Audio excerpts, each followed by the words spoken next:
Hello everyone, welcome to Success Institute. I am Satish, Director and Founder of Success Institute. మనకి TET notification త్వరలో అంటే మనకు maybe 18th అట్లా రాబోతుంది.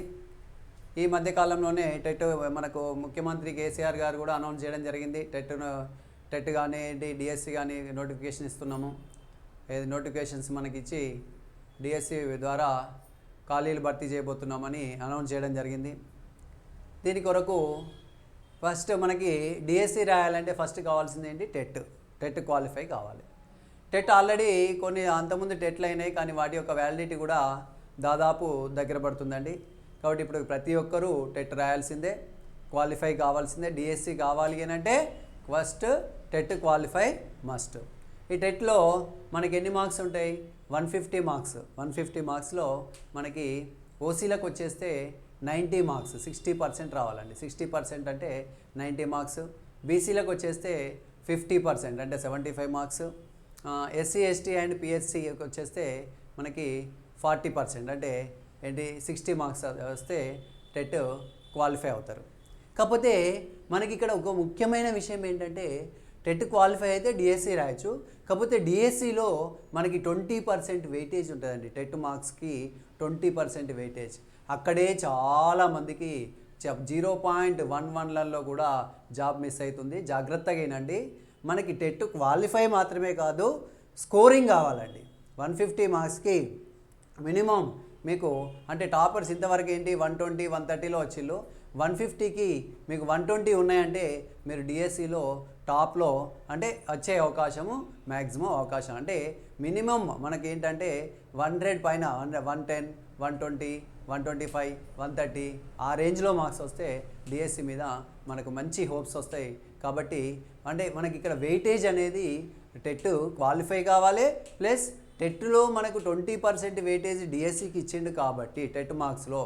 కాబట్టి ప్రతి మార్క్ ఇంపార్టెంట్ అండి. డిఎస్సిలో ఎట్లయితే మార్క్స్ ఇంపార్టెంటో టెట్లో కూడా each and every mark important. ఎందుకు మనకి ఏంటి నాట్ ఓన్లీ క్వాలిఫై, ఇక్కడ ఏంటి వెయిటేజ్ ఇచ్చిండు. కాబట్టి ఆ వెయిటేజ్లో చాలామంది అంటే ఇప్పుడు సపోజ్ 120 వచ్చినాయి అనుకోండి, మనకు 20% అంటే 16 మార్క్స్ దాకా వస్తాయి. అంటే డిఎస్సిలో మనకి 80 మార్క్స్ ఉంటుంది. 80 మార్క్స్కి సపోజ్ 60 వచ్చినాయి అనుకోండి, 60 ప్లస్ ఈ 16 76 అట్లా వస్తాయి. కాబట్టి each and every mark important అండి టెట్లో. కాబట్టి మనకి ఈ టెట్ గురించి ఆన్లైన్ ఆఫ్లైన్ కోచింగ్ మేము స్టార్ట్ చేయడం జరుగుతుంది. ఈరోజు ఈ క్లాస్లో మీకు టెట్ సోషల్ కాంటెంట్ గురించి, సోషల్ కాంటెంట్లో హిస్టరీ మధుకర్ సారు మనకి ఎక్స్ప్లెయిన్ చేస్తాడు సోషల్ కాంటెంట్ గురించి. ఈ వీడియోలో మొత్తం టెట్ పేపర్ 2 సోషల్ కాంటెంట్. మనకి ఇంకోటి సక్సెస్లో మన దగ్గర common batch plus TET paper 2 స్పెషల్గా content, paper 2 social content batch స్పెషల్గా ఏర్పాటు చేయడం జరుగుతుందండి. మనకి పేపర్ 2లో ఏంటి psychology 30 marks, Telugu 30 marks, English 30 marks, మనకు కాంటెంట్ వచ్చేసి 60 మార్క్స్. 60లో 48 సోషల్ కాంటెంట్లో మనకేంటి 48 కాంటెంట్ ఉంటాయి, మనకి 12 మార్క్స్ మెథడ్ ఉంటుంది. 48 మార్క్స్ అండి. అంటే each and every mark important, చాలా జాగ్రత్త అండి. అందుకోసమే మీకు ఒకటి సోషల్ కాంటెంట్ ప్రత్యేక బ్యాచ్ ఏర్పాటు చేయడం జరుగుతుంది. నార్మల్ బ్యాచ్ ఉంటుంది పేపర్ 2 కామన్గా అన్ని సైకాలజీ మెథడ్స్, తెలుగు, ఇంగ్లీష్ అన్ని కామన్ బ్యాచ్ ఉంటుంది. దాంతోపాటు ఎవరైనా ఓన్లీ నాకు కాంటెంట్ కావాలి సార్ అంటే కాంటెంట్ ప్రత్యేక బ్యాచ్ ఆన్లైన్ ఆఫ్లైన్ 2 ద్వారా ఉంటుందండి. మీకు ఏ విధంగా వీలైతే ఆ విధంగా నేర్చుకోవచ్చు. మీకు ఆ స్క్రీన్ పైన కనిపిస్తున్న నంబర్స్ ఉంటాయి, మీకు ఏమైనా డౌట్స్ ఉంటే ఫోన్ చేయొచ్చు. ఓకే, ఇప్పుడు మీకు సోషల్ కాంటెంట్ గురించి మధుకర్ సారు ఎక్స్ప్లెయిన్ చేస్తారు.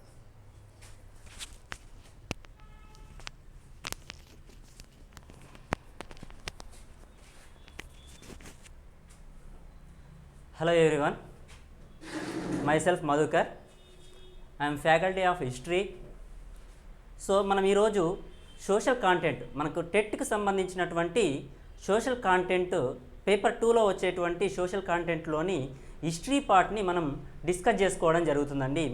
యాక్చువల్గా ఏంటంటే మనకు టెట్ మనం రాస్తున్నామంటే ఎగ్జామినర్ మనకిచ్చే పేపర్ని మనం జాగ్రత్తగా గమనిస్తే మనకు 3వ తరగతి నుంచి వెళ్ళి 10వ తరగతి వరకు ఉన్నటువంటి టెక్స్ట్ బుక్లలోకి వెళ్ళే మనకు క్వశ్చన్స్ అనేది ఇవ్వడం జరుగుతుంది. అయితే ఈ టెక్స్ట్ బుక్లో ఇచ్చినటువంటి చాప్టర్స్ని ఒక్కొక్క తరగతి నుంచి మనం చెప్పుకోవడానికి అది చాలా బోరింగ్గా ఉంటుంది. సో దాన్ని దృష్టిలో పెట్టుకొని ఒక క్రొనలాజికల్ ఆర్డర్గా మీకు ఒక ప్యాటర్న్గా ఒక క్రొనలాజికల్ ఆర్డర్గా మీకు సిలబస్ అనేది రూపొందించడం జరిగింది. ఓకే, ఈ సిలబస్ ఏంటిది? సో మరి ఈ సిలబస్లో మనం ఏ ఏ తరగతుల క్లాసెస్ అనేది మనం నేర్చుకోబోతున్నాం అనేది ఒకసారి ఇక్కడ గమనిద్దామండి. సో ఇక్కడ మీకు బోర్డు పైన కనిపిస్తున్నాయి. సో ఇక్కడ మీకు సిలబస్ అనేది కంప్లీట్గా రాయడం జరిగింది. ఓకే, సో మనకు ఫస్ట్ మీరు చూసినట్టయితే ఇక్కడ ఆహార సేకరణ నుండి ఉత్పత్తి వరకు, అంటే ఇక్కడ ఫుడ్ గ్యాదరింగ్ స్టేజ్ నుంచి వెళ్ళి మానవుడు ఫుడ్ ప్రొడ్యూసింగ్ స్టేజ్ వరకు వెళ్ళినటువంటి విషయాలను మనం ఇక్కడ తెలుసుకుంటాం. అయితే ఇక్కడ మరి ఈ ఆహార సేకరణ నుండి ఉత్పత్తి వరకు ఏ క్లాసులలో మనకి ఈ చాప్టర్స్ ఉన్నాయి అంటే మనకు 4th క్లాసులో ఉన్నదండి, అండ్ నెక్స్ట్ 6th క్లాసులో ఉన్నది. సో 4th క్లాసులో మనకేమున్నది? భారతదేశ చరిత్ర సంస్కృతిలో బాగా పాఠ్యాంశంలో మీకు ఈ యొక్క ఆహార సేకరణ నుండి ఉత్పత్తి అనే విషయాలని దానిలో చెప్పడం జరిగింది. అండ్ నెక్స్ట్ మనకు మళ్ళీ 6వ తరగతిలో ఆహార సేకరణ నుండి ఉత్పత్తి వరకు అనేది ఇవ్వడం జరిగింది. ఈ మనకు ఇది ఎక్కడి నుంచి ఎక్కడి వరకు అమ్మ 4th క్లాస్ అండ్ 6th క్లాస్లో మనకు ఈ చాప్టర్స్ ఇవ్వడం జరిగింది.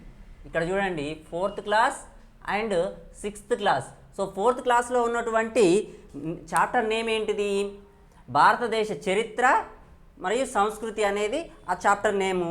అండ్ 6th క్లాస్లో ఉన్నటువంటి చాప్టర్ నేమ్ ఏంటిదంటే ఆహార సేకరణ నుండి ఉత్పత్తి వరకు ఆదిమ మానవులు అనేది మనకు ఉండడం జరిగింది. ఓకే, సో ఇందులో మనం నేర్చుకునేది ఏంటంటే ప్రాచీన యుగాలకు సంబంధించిన విషయాలని, మానవుడు ఏ విధంగా తన పరిణామ క్రమాన్ని చెందిండు, ఏ విధమైన మార్పులు తీసుకువచ్చిండు, అతను ఏ దశలలో ఏ విధంగా ఉన్నాడు అనే విషయాలన్నింటినీ కూడా మనం ఈ యొక్క చాప్టర్ నుంచి మనం తెలుసుకోవడం జరుగుతుంది. ఓకే, సో నెక్స్ట్ మనం చూసినట్టయితే ఇక్కడ తెగలు సామాజిక నిర్ణయాధికారం అని ఉంది. సో ఈ తెగలు సామాజిక నిర్ణయాధికారం అనేది మనకు 6వ తరగతి పాఠ్యాంశంగా మనం తెలుసుకోవడం జరుగుతుంది. సో 6వ తరగతి పాఠ్యాంశంగా మనకు తెగలు సామాజిక నిర్ణయాధికారాన్ని నేర్చుకోవడం జరుగుతుంది.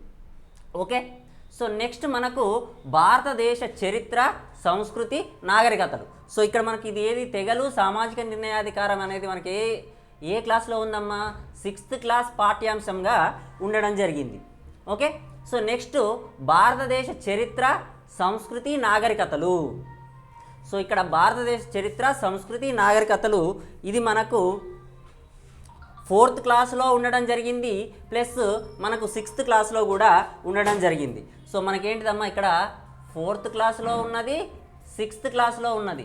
ఓకే, అంటే ఇక్కడ మీరు చూడండి అమ్మ, మనకు మనం నేర్చుకుంటుంది ఏందమ్మా? 3వ తరగతి నుంచి వెళ్ళి మనం 10వ తరగతి వరకు ఉన్నటువంటి పాఠ్య పుస్తకాలన్నింటినీ కూడా మనం తరోగా చదవాలి. మనము 3వ తరగతి నుంచి వెళ్ళి 10వ తరగతి వరకు ఉన్నటువంటి పాఠ్య పుస్తకాలని మనం తరోగా చదవాలి. అటువంటి అప్పుడు మనకి ఏంటంటే ఈ టెట్లో వచ్చే క్వశ్చన్స్ ప్యాటర్న్ కూడా మనకేంటిదమ్మా 3వ తరగతి నుంచి 10వ తరగతి వరకు ఉన్నటువంటి పాఠ్య పుస్తకాలలోకి వెళ్ళి మనకు క్వశ్చన్స్ అనేది ఇవ్వడం జరుగుతుంది. వేరే ఎక్కడి నుంచి వెళ్ళి కూడా మనకు క్వశ్చన్స్ అనేది ఇవ్వడం జరగదు. ఓకే, అండ్ నెక్స్ట్ మనకు వచ్చేసి ప్రాచీన కాలంలో మతము సమాజము.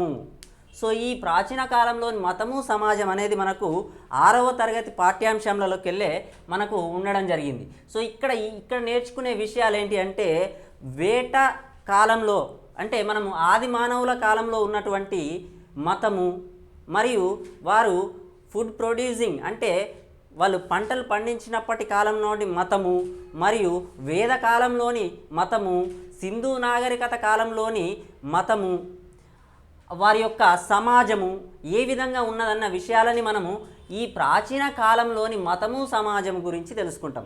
అండ్ అదే కాకుండా వేదకాలం తర్వాత వచ్చినటువంటి 2 ప్రముఖమైన మతాలు, మనం బౌద్ధ మతము మరియు జైన మతాల గురించి కూడా మనము ఈ యొక్క చాప్టర్లో మనం తెలుసుకోవడం జరుగుతుందమ్మా.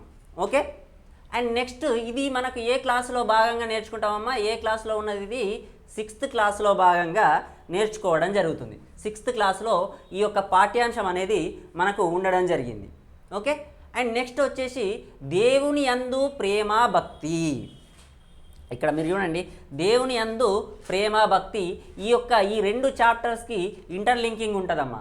ప్రాచీన కాలంలోని మతము, సమాజము, తర్వాత దేవుని యందు ప్రేమ భక్తి, ఇవి 2 కూడా మనం 6th క్లాస్లోనే తెలుసుకోవడం జరుగుతుంది. 6th క్లాస్ పాఠ్యాంశాలే. ఓకే. అండ్ నెక్స్ట్ మనకు సామ్రాజ్యాలు, గణతంత్ర రాజ్యాలు అని ఉంది. ఇక్కడ మనకు నెక్స్ట్ చాప్టర్ వచ్చేసి సామ్రాజ్యాలు, గణతంత్ర రాజ్యాలు. సో ఇక్కడ మనం ముఖ్యంగా మనం ఏం తెలుసుకుంటామంటే ఈ మొట్టమొదటి సామ్రాజ్యాలు ఏవి, అండ్ షోడశ జనపదాల గురించి. ఇప్పుడు వేదయుగం తర్వాత మనకు 6వ శతాబ్దంలో ఏర్పడినటువంటి షోడశ మహాజనపదాలు అంటే 16 మహాజనపదాల గురించి, మరియు అవే కాకుండా మొట్టమొదటి సామ్రాజ్యం మౌర్య సామ్రాజ్యం గురించి, అశోకుని గురించి, మనకు మౌర్య సామ్రాజ్యంలో గొప్ప చక్రవర్తి అయిన అంటే భారతదేశాన్ని పరిపాలించిన చక్రవర్తుల్లోకెల్లా గొప్పవాడైన అశోకుని గురించి, మరియు అశోకుడు వేయించినటువంటి శిలాశాసనాల గురించి, మరి ఆ శిలాశాసనాలు ఏ లిపిలో అతను వేయించిండు, ఇది ప్రీవియస్గా మనకు అడిగినటువంటి బిట్టమ్మ. ఇది ఇక్కడ ఏమడిగిండు ప్రీవియస్గా, అశోకుడు తన యొక్క శిలాశాసనాలలో ఎక్కువగా వాడినటువంటి భాష ఏది అనే క్వశ్చన్ అనేది రావడం జరిగింది. ఓకే. అవన్నీ కూడా మనము ఇక్కడ సామ్రాజ్యాలు, గణతంత్ర రాజ్యాలలో తెలుసుకోవడం జరుగుతుంది. అంటే ఇక్కడ షోడశ మహాజనపదాలు, ఈ సామ్రాజ్యాలు, గణతంత్ర రాజ్యాల తర్వాత మొదటి సామ్రాజ్యాలలో కూడా మనం తెలుసుకోవడం జరుగుతుంది. సో ఇవి మనకి ఎక్కడమ్మా 6th క్లాస్ టెక్స్ట్ బుక్లోనే ఉన్నది ఇది మొత్తం. ఓకే. నెక్స్ట్ మనకు మొదటి సామ్రాజ్యాలు అంటే మనకు Maurya dynasty, Shishunaga dynasty. So వీటన్నిటి గురించి కూడా మనం శాతవాహనులు, మన దక్కన్కి చూసినట్టయితే శాతవాహనులు, వారి యొక్క పరిపాలనా విధానము, వారి కాలంలో ఏ విధమైన సమాజం ఉన్నది, సో ఏ విధంగా వాళ్ళ ఆర్థిక వ్యవస్థ ఉన్నది, ఇవన్నీ కూడా మనము ఈ మొదటి సామ్రాజ్యాలలో తెలుసుకోవడం జరుగుతుంది. సో ఇక్కడ మనం మౌర్యుల గురించి, శాతవాహనుల గురించి మరియు ఇక్ష్వాకుల గురించి కూడా తెలుసుకోవడం జరుగుతుంది. ఓకే. నెక్స్ట్ భాషా లిపి గొప్ప గ్రంథాలు. సో భాషా లిపి గొప్ప గ్రంథాలు. సో ఇక్కడ మనం ఏంటిది, సింధు నాగరికత కాలంలో ఉన్నటువంటి భాష ఏంటిది, వారి యొక్క లిపి ఏంటిది, మరి వేద యుగానికి వచ్చేసరికి వేద యుగంలో ఉన్నటువంటి భాష ఏంటిది, వారి యొక్క లిపి ఏంటిది, ఆ వేద యుగంలో ఎటువంటి గ్రంథాలు అనేది రావడం జరిగింది. సో ఇక్కడ మనం వేద యుగంలో చూసుకున్నట్టయితే మనకు వేదాలు రావడం జరిగింది. సో వేదాలని మనం అపౌరుషేయాలు అని అంటాం. అంటే అవి మనకు మానవులు రాసినవి కావు అని మనం అనడం జరుగుతుంది. మనకు వేదాలు 4 ఉన్నాయంటాం. మరి పురాణాలు, ఇతిహాసాలు ఇవన్నీ కూడా మనకు ఇక్కడ వచ్చేటి భాషా లిపి గొప్ప గ్రంథాలలో మనం చదువుకోవడం జరుగుతుంది. అయితే ఇవి 2 కూడా మనకు ఎక్కడ ఉన్నాయి అంటే 6వ తరగతి పాఠ్యాంశంలోనే 6th క్లాస్ బుక్లోనే మనకు ఇవి ఉండడం జరిగిందమ్మా. ఓకే. సో ఇక్కడ వరకు మనం ఏంటిదమ్మా, మనకి ఇక్కడ 3వ తరగతి నుంచి వెళ్ళి 10వ తరగతి వరకు నేర్చుకోవాలని అన్నాం. సరే 3వ తరగతి మనకు ఈవీఎస్. సో ఈవీఎస్లో మనకు ఈ యొక్క హిస్టరీకి సంబంధించింది ఎటువంటిది కూడా ఇవ్వలేదు. సో మనకు 4వ తరగతిలో ఒకటి ఇచ్చిండు, ఏంటిది భారతదేశ చరిత్ర అండ్ సంస్కృతి ఇవ్వడం జరిగింది. సో నెక్స్ట్ మొత్తం కూడా మనకు 6th క్లాస్లో ఇవ్వడం జరిగింది. ఓకే. సో 4th నుండి వెళ్ళి 6th క్లాస్ వరకు ఉన్నటువంటి పాఠ్యాంశాలు ఏ విధంగా ఉన్నాయి, వీటిని మనం ఏ విధంగా క్రొనాలజికల్ ఆర్డర్గా రాసినాం, సో మీకు ఏ విధంగా మేము చెప్పడం జరుగుతుంది అనే విషయాన్ని ఇక్కడ మీకు చెప్పడం జరిగింది. సో నెక్స్ట్ మనం చూసినట్టయితే ఇక్కడ కొత్త రాజ్యాలు, రాజులు. సో ఇక్కడ మనకు నెక్స్ట్ మనం చెప్పుకునే చాప్టర్ వచ్చేసి కొత్త రాజ్యాలు, రాజులు అనేది మనం చెప్పుకుంటాం. సో కొత్త రాజ్యాలు, రాజుల కాడ మనకి ఏంటి అమ్మా, ఇక్కడ మధ్యయుగానికి సంబంధించినటువంటిది మనం నేర్చుకోవడం జరుగుతుంది. ఏంటిది ఇక్కడ జరిగేటువంటి రాష్ట్రకూటులు, రాజపుత్రులు, హర్షవర్ధనుడు, సో వీళ్ళందరి గురించి కూడా మనం ఈ యొక్క కొత్త రాజ్యాలు, రాజుల దగ్గర నేర్చుకోవడం జరుగుతుంది. మరి ఈ కొత్త రాజ్యాలు, రాజులు అనేది మనకు ఎక్కడ ఉన్నది, ఏ క్లాసులో మనకు ఈ పాఠ్యాంశం గురించి మనకు వివరాలు లభిస్తున్నాయి అంటే మనకు 7వ తరగతి 7th క్లాసులో మనకు దీని యొక్క వివరాలు అనేటివి కనిపించడం జరుగుతుంది.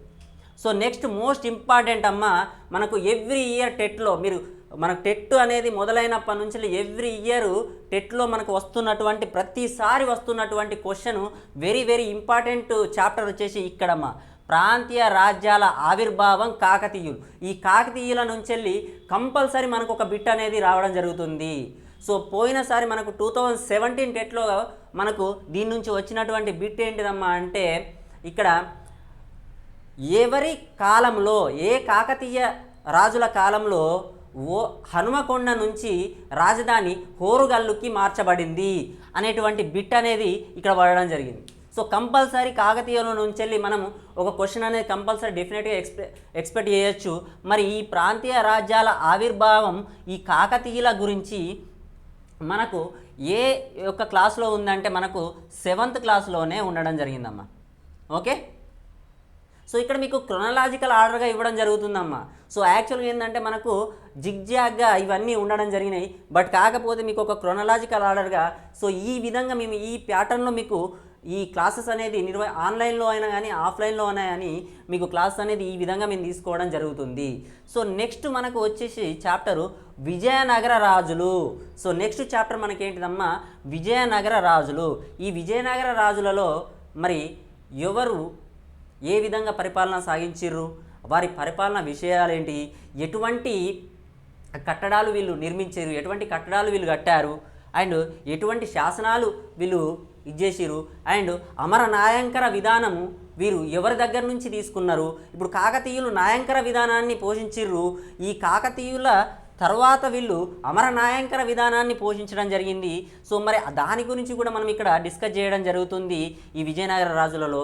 మరి ఈ విజయనగర రాజులలో సాలువ, తులువ, అరవీటి వీళ్ళ యొక్క డైనెస్టీల గురించి కూడా మనం తెలుసుకోవడం జరుగుతుంది. వీళ్ళు మనకు ప్రీవియస్గా మనకి ఒక బిట్ ఇక్కడ నుంచి విజయనగర రాజుల నుంచి కూడా రావడం జరిగింది. ఈ హరిహర రాయ బుక్కరాయలు ఎవరి ఆశీర్వాదంతోని విజయనగర సామ్రాజ్యాన్ని స్థాపించిండ్రు అనే క్వశ్చన్ అనేది 2017 టెట్లో సోషల్ కాంటెంట్లో రావడం జరిగిందమ్మా. మరి ఎవరి ఆశీర్వాదంతో వీళ్ళు ఈ యొక్క విజయనగర సామ్రాజ్యాన్ని స్థాపించిందంటే విద్యారణ్య స్వామి యొక్క ఆశీర్వాదంతో ఈ విజయనగర సామ్రాజ్యాన్ని స్థాపించడం జరిగింది.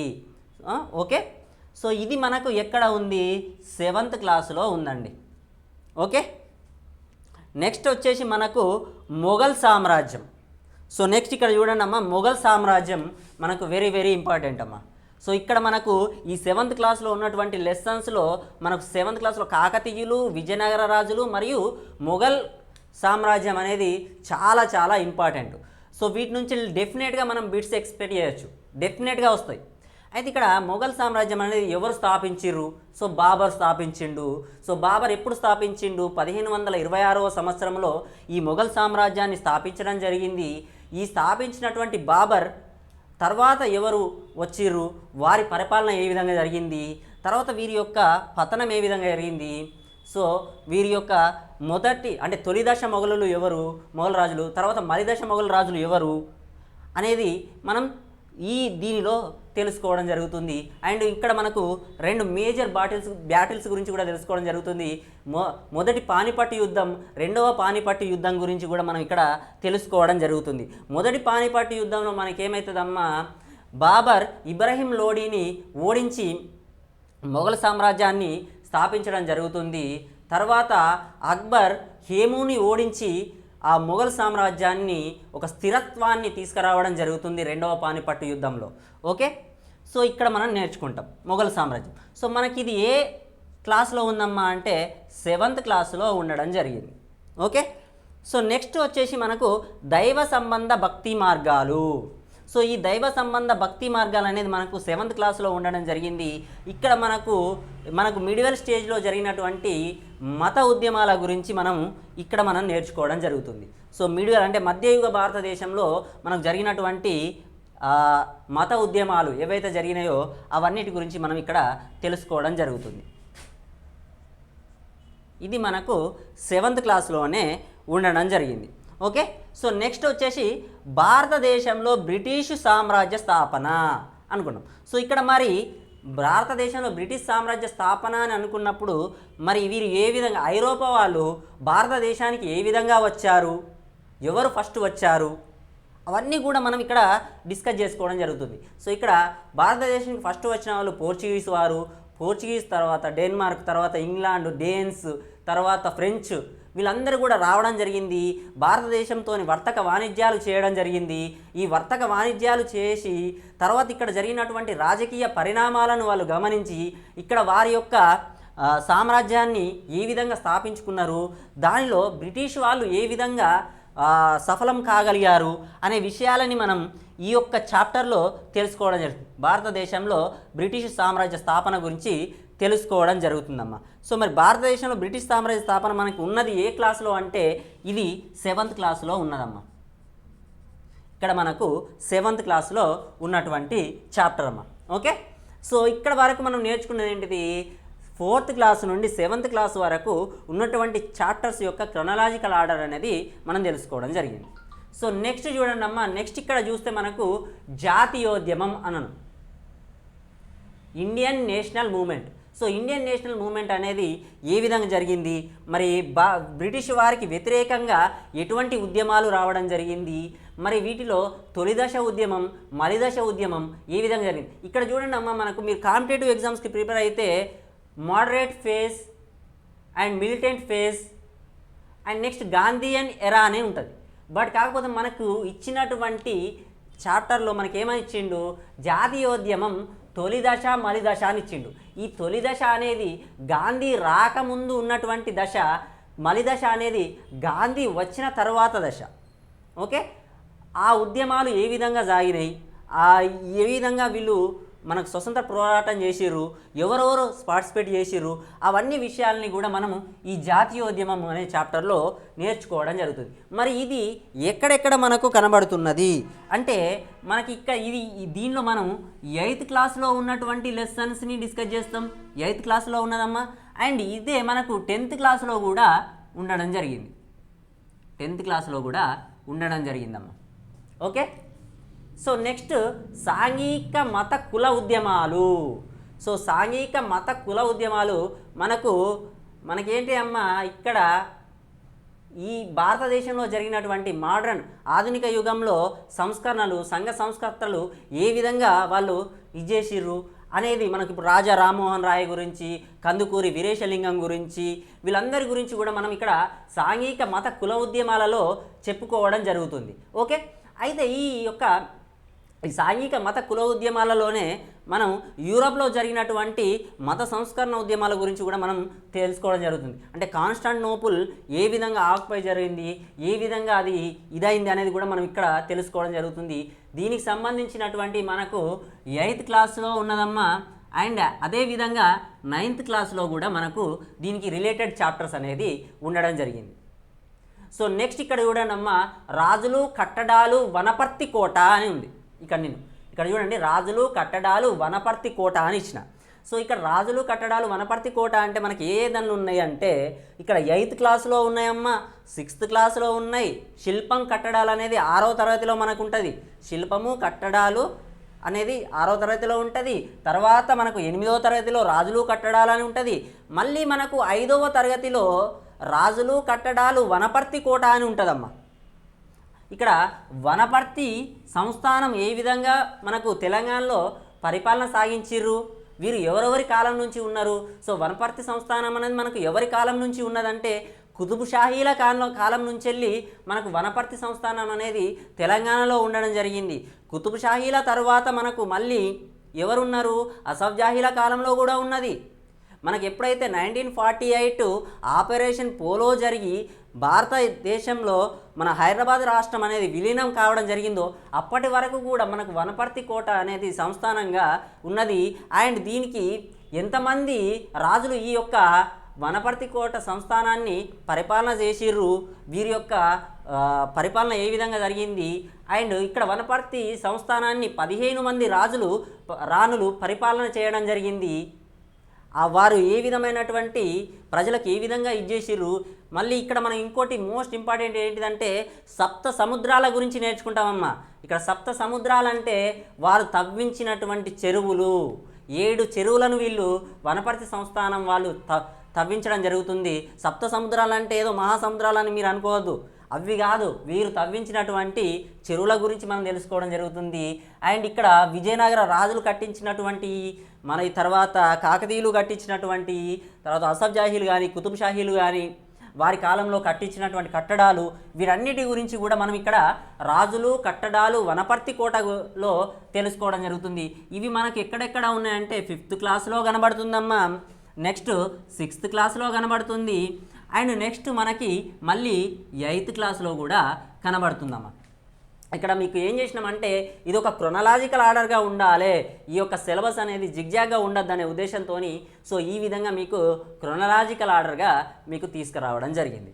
సో నెక్స్ట్ మనకు వచ్చేసి యూరప్లో సాంస్కృతిక ఉద్యమాలు అని ఉన్నది. సో యూరప్లో సాంస్కృతిక ఉద్యమాలు అని అనుకున్నప్పుడు ఈ యొక్క యూరప్లో జరిగినటువంటి మత సంస్కరణలు ఏ విధంగా జరిగినాయి, అండ్ అక్కడ ఆధునిక ప్రపంచంలోకి వాళ్ళు ఏ విధంగా వచ్చిర్రు, ఎటువంటి ఉద్యమాలు తీసుకొచ్చిర్రు, వాళ్ళ యొక్క రాజులపైన ఎటువంటి తిరుగుబాటు చేసిర్రు, వారి యొక్క ప్రజాస్వామ్యాన్ని ఏ విధంగా తీసుకొచ్చుకున్నారు అనే విషయాలన్నింటినీ కూడా మనం తెలుసుకోవడం జరుగుతుంది. మరి ఇది మనకు ఎక్కడ ఉన్నదంటే 9th క్లాస్లో ఉందమ్మా. 9th క్లాస్లో 16, 17, 18వ శతాబ్దంలో ప్రపంచంలో జరిగినటువంటి సంఘటనలని మనకు ఒక చాప్టర్ ఉంది 9th క్లాస్లో. ఆ చాప్టర్లో భాగంగా మనం ఈ యొక్క యూరప్లో సాంస్కృతిక ఉద్యమాల గురించి తెలుసుకోవడం జరుగుతుంది. సో నెక్స్ట్ చూడమ్మ, వలస పాలిత ప్రాంతాల్లో జాతి విముక్తి ఉద్యమాలు అని ఉన్నది. అంటే ఈ వలస ప్రాంతంలో అంటే ఆఫ్రికా ఖండంలో కూడా వలస ప్రాంతం ఉంది, అమెరికాలో వలస ప్రాంతం జరిగింది, తర్వాత మనకు లాటిన్ అమెరికాలో జరిగిన వలస ఉద్యమాలు, ఆ తర్వాత మనకు మళ్ళీ ఆసియా ఖండంలో జరిగినటువంటి వలస ఉద్యమాలు. అంటే ఈ యొక్క బ్రిటిష్ వారు, ఫ్రెంచ్ వారు, డేన్స్ వారు అండ్ వీళ్ళందరూ కూడా పోర్చుగీస్ వాళ్ళు వివిధ దేశాల్లో వాళ్ళు ఏం చేశారంటే ఫస్ట్ ట్రేడింగ్ చేసి తర్వాత అక్కడ ఆ ప్రజల్ని బానిసలుగా చేసుకొని వారు పరిపాలించడం జరిగింది. మరి వారి యొక్క జాతి విముక్తి కోసం ఏ విధమైనటువంటి పోరాటాలు చేసిర్రు, ఆ పోరాటాలలో భాగంగా వీళ్ళు ఏ విధమైనటువంటి ఉద్యమాలకు తీసుకొచ్చిర్రు అనేటి అన్నిటినీ కూడా మనం ఈ యొక్క చాప్టర్లో తెలుసుకోవడం జరుగుతుంది. మరి ఇవి మనకు ఎక్కడెక్కడ ఉంటాయంటే ఇక్కడ మనకు జాగ్రత్త గమనించండి, 6th క్లాస్లో మనకు చాప్టర్ ఉంటుందమ్మా, తర్వాత 8th క్లాస్లో చాప్టర్ ఉంటుంది దీనికి సంబంధించింది. 8th క్లాస్లో ఏం చాప్టర్ ఉంటుందంటే మనం ఆల్రెడీ డిస్కస్ చేసినాం, జాతీయోద్యమం. అంటే జాతీయోద్యమం దేని గురించి వచ్చింది, ఇండియన్ నేషనల్ మూవ్మెంట్ అంటే మనం బ్రిటిష్ పాలకులకు వ్యతిరేకంగా మనకు జరిగింది. అంటే దాన్ని కూడా మనం మళ్ళీ ఇక్కడ డిస్కస్ చేసుకోవడం జరుగుతుంది. నెక్స్ట్ మనకు 9th క్లాస్లో ఉండడం జరుగుతుందమ్మా. ఓకే, అండ్ నెక్స్ట్ ప్రపంచ విప్లవోద్యమాలు అంటే మనకు ఫ్రెంచ్ ఉద్యమం, జర్మనీలో జరిగినటువంటి ఇటువంటి అన్నిటి కూడా మనం ఈ యొక్క ప్రపంచ విప్లవోద్యమాలలో తెలుసుకోవడం జరుగుతుంది. జర్మనీలో, ఇటలీలో జరిగినటువంటి ఉద్యమాల గురించి ఇవన్నిటిని కూడా తెలుసుకోవడం జరుగుతుంది. 9th క్లాస్లో ఈ యొక్క చాప్టర్ అనేది ఉండడం జరిగింది.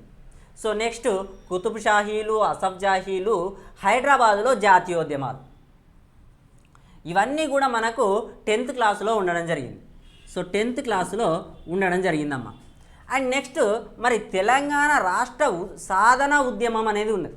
ఇది మనకు 10th క్లాసులో పర్టికులర్గా కంపల్సరీ ఉన్నటువంటి చాప్టర్ అమ్మా. సో దీని గురించి మనం డీటెయిల్గా తెలుసుకోవాలి, ఓకేనా. సో ఇది మనకు 10th క్లాస్లో డైరెక్ట్ ఉన్నటువంటి చాప్టరు. మరి 1969 ఉద్యమం ఎప్పుడు వచ్చింది, మరి తర్వాత మన తెలంగాణ రాష్ట్ర ఆవిర్భావం ఏ విధంగా జరిగింది, 2009లో కాంగ్రెస్ ప్రకటన తర్వాత మళ్ళీ 2009 డిసెంబర్లోనే మళ్ళీ ఇంకొక ప్రకటన చేసి మనకి ఏ విధంగా దోకా చేసింది, అవన్నిటిని కూడా మనం దీనిలో తెలుసుకోవడం జరుగుతుంది. ఓకే, సో ఇది మొత్తం కూడా మీకు సిలబస్ అమ్మ.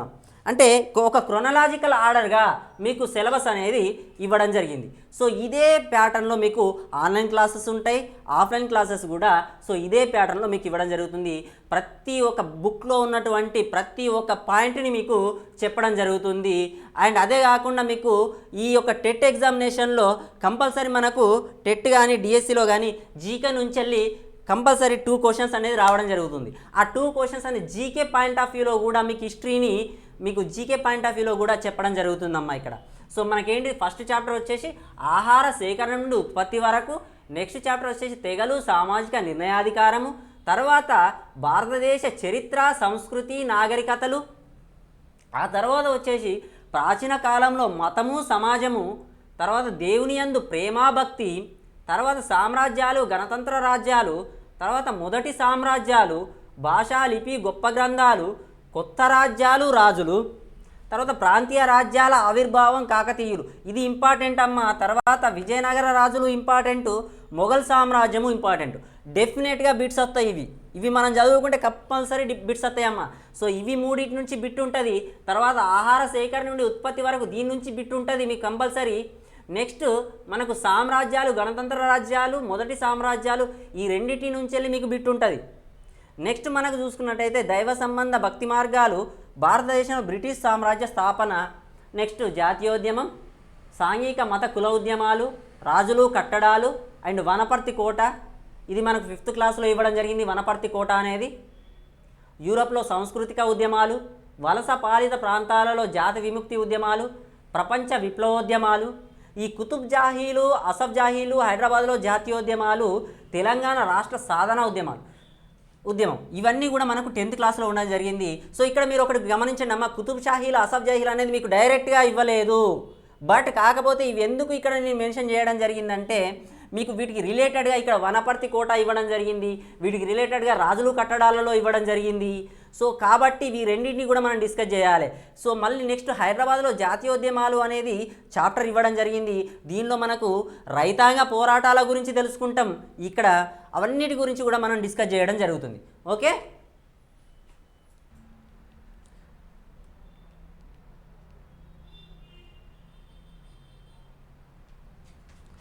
ఓకే. సో మనము ప్రీవియస్గా సిలబస్ ఏంటిది అనేది తెలుసుకోవడం జరిగిందమ్మా. సో ఇప్పుడు మనము సిలబస్లోని ఫస్ట్ చాప్టర్ అయిన ఆహార సేకరణ నుండి ఉత్పత్తి వరకు ఆది మానవులు ఏ విధంగా ఉన్నారనేది తెలుసుకుంటాం. సో ఇది మనకు ఏ క్లాస్లో ఉన్నది అంటే మనకు 4th class and 6th class, 4th class and 6th క్లాస్లో ఉన్నటువంటి లెసన్ అమ్మ. ఆ లెసన్ గురించి మనం ఇప్పుడు డిస్కస్ చేయడం జరుగుతుంది. మరి దీని గురించి ఇప్పుడు డిస్కస్ చేసే ముందు అసలు హిస్టరీ అంటే ఏంటిది? సో మనం ఇప్పుడు హిస్టరీ కాంటెంట్ని మనం తెలుసుకుంటున్నాం కదా, మరి హిస్టరీ అంటే ఏంటిది? సో హిస్టరీ అనే వర్డ్ దేని నుంచి వచ్చింది? సో మరి దీని ద్వారా మనం ఏమేమి విషయాలు తెలుసుకుంటున్నాం, సో ఏ విధంగా హిస్టరీ అనేది మనకు యూస్ఫుల్ అవుతుంది అని ఒక్కసారి చిన్నగా మనం చూద్దాం. సో మరి హిస్టరీ, సో మనం హిస్టరీ తెలుసుకుంటున్నాం కాబట్టి హిస్టరీ. సో హిస్టరీ అనేది మనం తెలుగులో దీన్ని ఏమంటామమ్మా అంటే చరిత్ర అనడం జరుగుతుంది. మరి ఈ హిస్టరీ అనే వర్డ్ మరి దేని నుంచి రావడం జరిగింది? సో హిస్టరీ అనే వర్డ్ మనకు దేని నుంచి రావడం జరిగిందమ్మా? హిస్టోరియా అనే గ్రీకు వర్డ్ నుంచి రావడం జరిగింది. హిస్టోరియా అనేటువంటి గ్రీకు పదం, గ్రీకు దేశ పదం నుంచి, గ్రీకు భాష నుంచి వెళ్ళి మనకు రావడం జరిగింది. గ్రీకు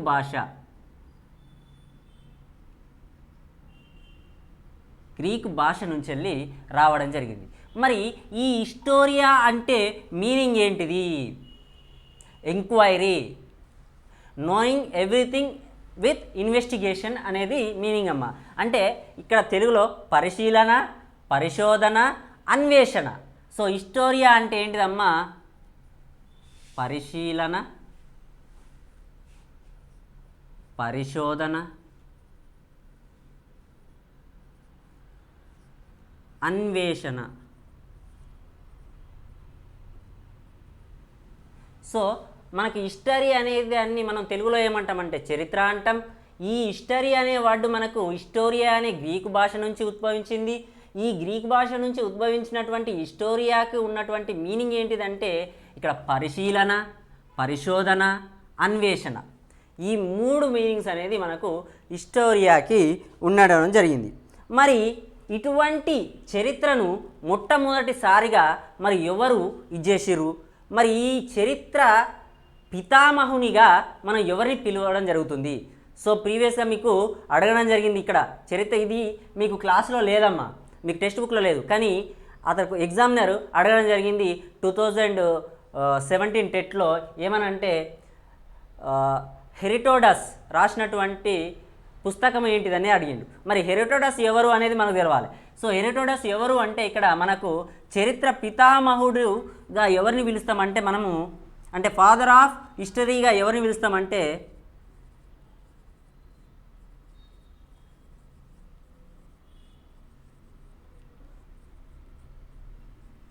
హెరోడోటస్ని పిలవడం జరుగుతుంది.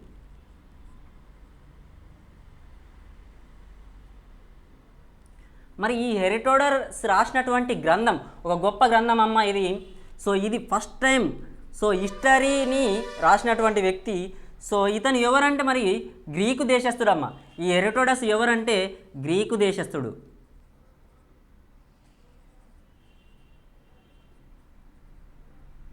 ఈ Herodotus ఎవరమ్మ?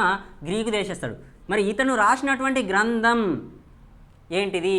The histories in Greek Persian wars.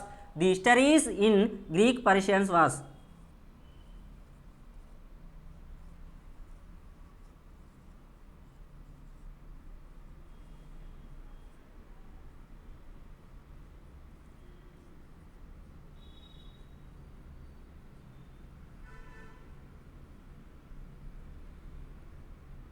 The histories in Greek Persian wars అని ఇతను మొట్టమొదటిగా హిస్టరీ బుక్ని రాయడం జరిగింది.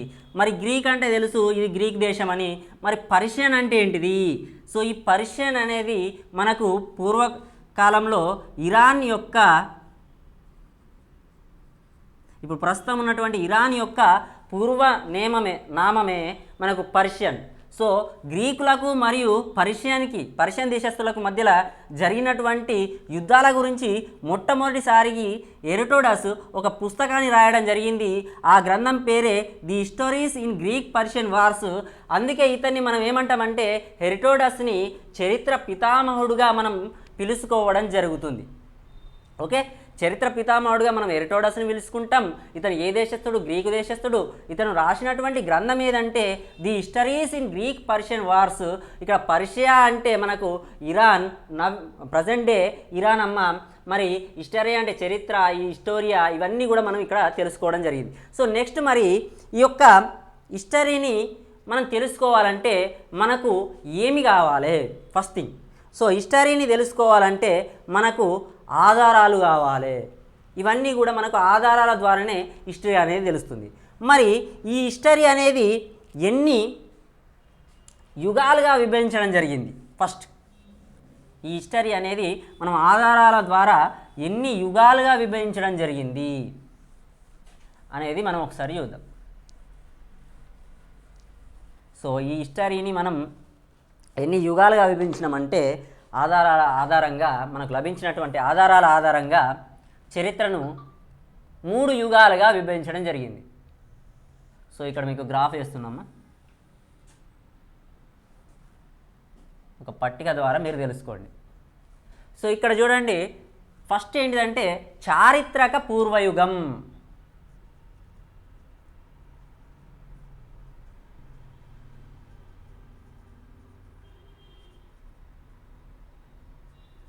నెక్స్ట్ సంధికాలపు యుగం.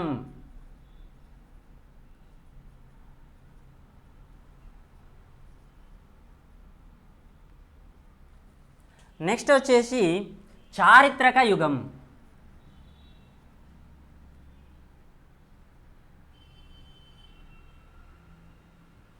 ఇక్కడ చూడండి, మనము ఆధారాల ఆధారంగా మరి ఈ యొక్క చరిత్రను మనం ఎన్ని యుగాలుగా విభజించడం అంటే చారిత్రక పూర్వయుగం, సంధికాలపు యుగం, చారిత్రక యుగంగా విభజించడం జరిగింది. అయితే ఇక్కడ ఇంగ్లీష్లో మనం చారిత్రక పూర్వయుగాన్ని, సో ఇదే మనం తెలుగులో ప్రాక్ చారిత్రక యుగం అని కూడా అంటామమ్మ. ప్రాక్ చారిత్రక యుగం అమ్మ అన్న, చారిత్రక పూర్వయుగం అన్నా కానీ ఒకటే. ఓకే, అండ్ శిలాయుగం అన్నా కానీ మనకు చారిత్రక పూర్వయుగానికి సంబంధించిందే. స్టోనేజ్ అన్నా కానీ చారిత్రక పూర్వయుగానికి సంబంధించిందే. సో ఇక్కడ మనం చారిత్రక పూర్వయుగాన్ని ఇంగ్లీష్లో ప్రీ హిస్టరీ అని అంటాం. అయితే కొన్ని సందర్భాలలో మీకు క్వశ్చన్స్ని ఏ విధంగా చేస్తున్నా టెట్లో ప్రీవియస్గా ప్రీ హిస్టరీకి సంబంధించినటువంటి కింది వాటిలో ఏ లక్షణము సరి అయినది కాదు అనేది ఇవ్వడం జరిగింది. మరి ప్రీ హిస్టరీ అంటే ఏంటిదనేది తెలుగులో మనకు తెలవాలి. చారిత్రక పూర్వయుగాన్నే ప్రీ హిస్టరీ అంటాం, ఇంగ్లీష్లో అనేది తెలవాలి. ఓకే, సో నెక్స్ట్ వచ్చేసి మరి సంధి కాలపు యుగం అంటే proto history. Okay. So next వచ్చేసి మనకు చారిత్రక యుగం అంటే హిస్టారిక్ పీరియడ్.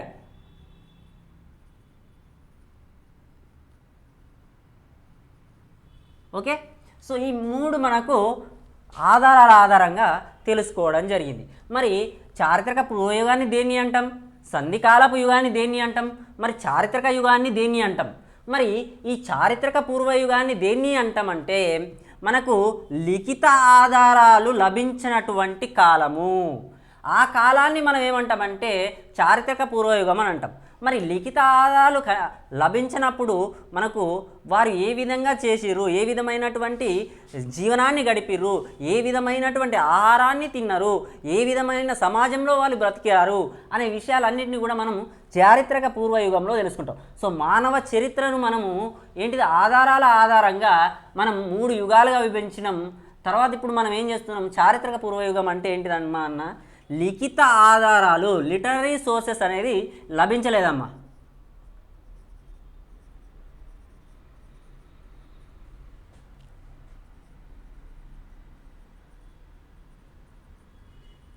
లిఖిత ఆధారాలు లభించినటువంటి కాలాన్ని మనం ఏమంటామంటే చారిత్రక పూర్వయుగం లేదా ప్రీ హిస్టరీ అనడం జరుగుతుంది. ఓకే. మరి సంధికాలపు యుగాన్ని దేన్ని అంటాం, మరి చారిత్రక యుగాన్ని దేన్ని అంటామమ్మా అంటే ఇక్కడ చూడండి, చారిత్రక యుగాన్ని దేన్ని అంటామంటే లిఖిత ఆధారాలు లభ్యమయ్యేటువంటి కాలాన్ని మనం చారిత్రక యుగం అంటాం.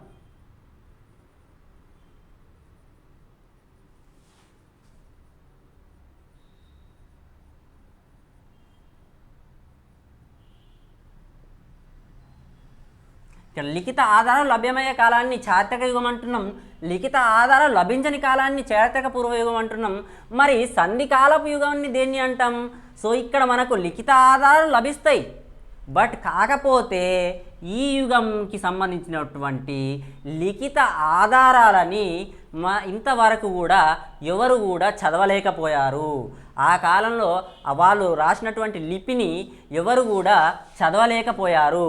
సో అటువంటి కాలాన్ని మనం ఏమంటున్నామంటే సంధికాలపు యుగం అని అంటున్నాం. ఈ సంధికాలపు యుగానికి బెస్ట్ ఎగ్జాంపుల్ మనకు ఇండియాలో మొట్టమొదటి నాగరికత అయినటువంటి సింధు లోయ నాగరికత లేదా ఇండస్ వ్యాలీ సివిలైజేషన్. దాని తర్వాత వచ్చినటువంటి వేద యుగపు నాగరికత కూడా మనకు ఈ సంధికాలపు యుగానికి సంబంధించిందే.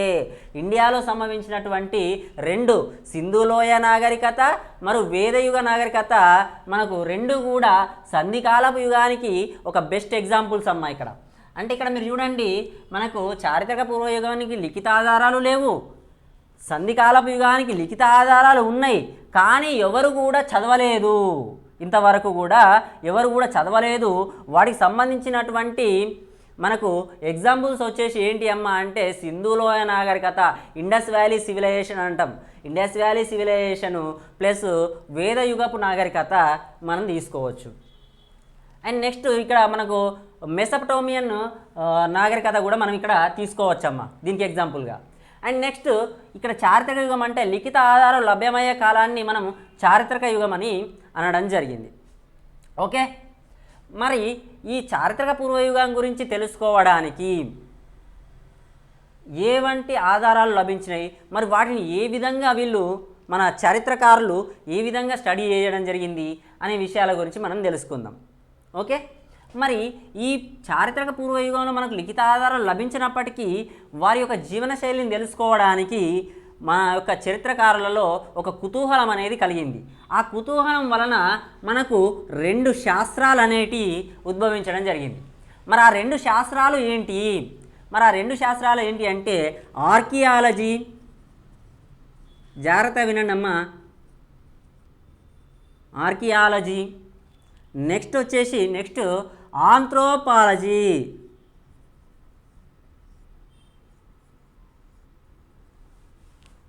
Archaeology and anthropology. సో ఆర్కియాలజీనే మనం ఏమంటాం తెలుగులో పురావస్తు శాఖ. పురావస్తు శాస్త్రం అమ్మ, శాఖ కాదు, పురావస్తు శాస్త్రం.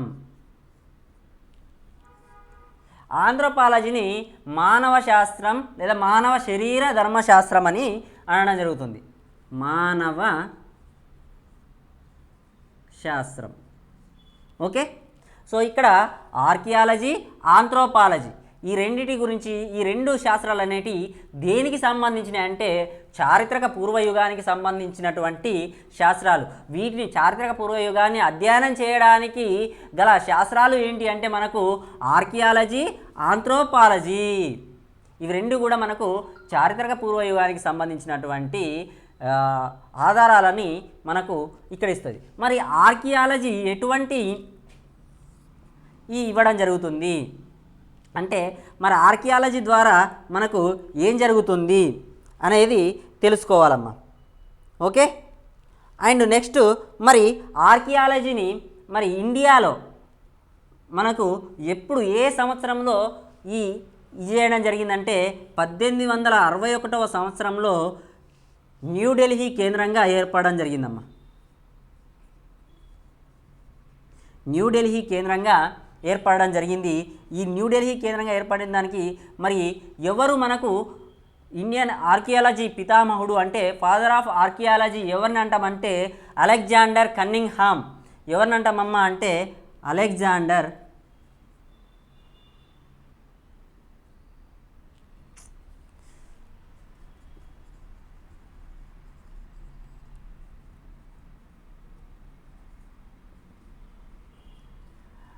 అలెగ్జాండర్ కన్నింగ్హామ్ని మనం ఎవరిని ఏమంటామమ్మా ఫాదర్ ఆఫ్ ఆర్కియాలజీగా పిలవడం జరుగుతుంది. ఓకే, సో ఇక్కడ ఈ ఆర్కియాలజీలో సంబంధించినటువంటి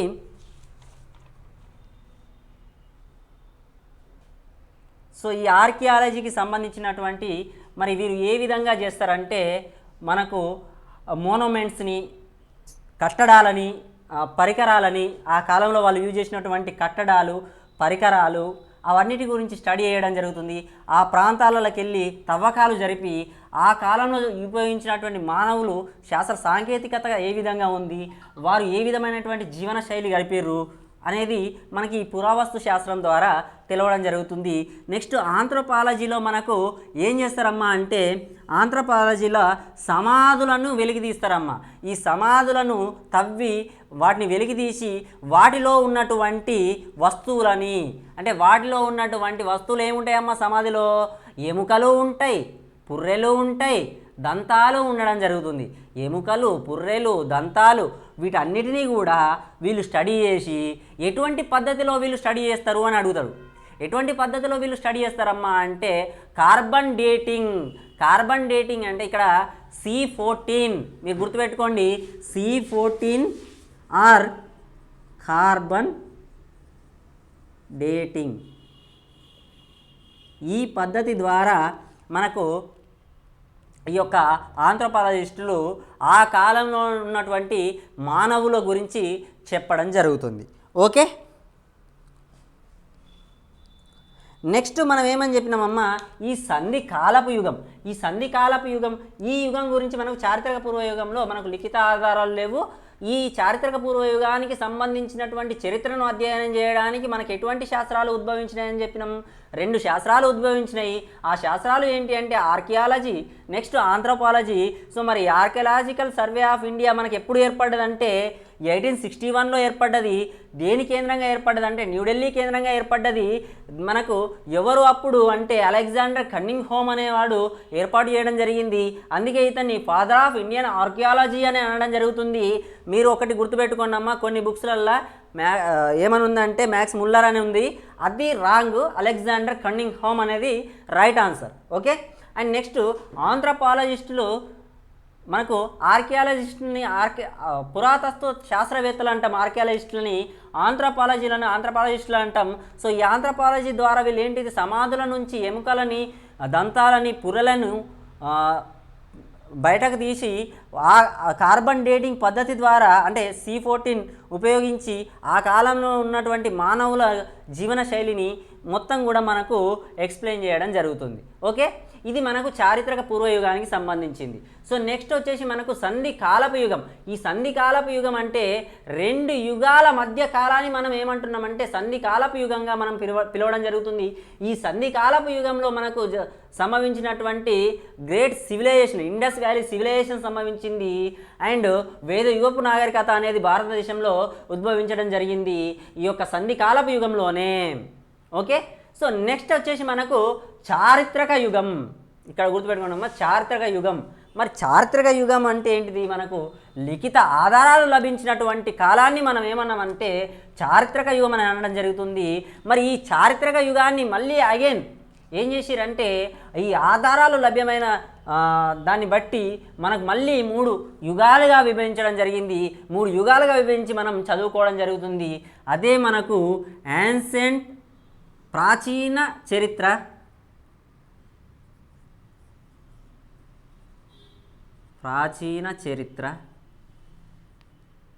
మధ్యయుగ చరిత్ర,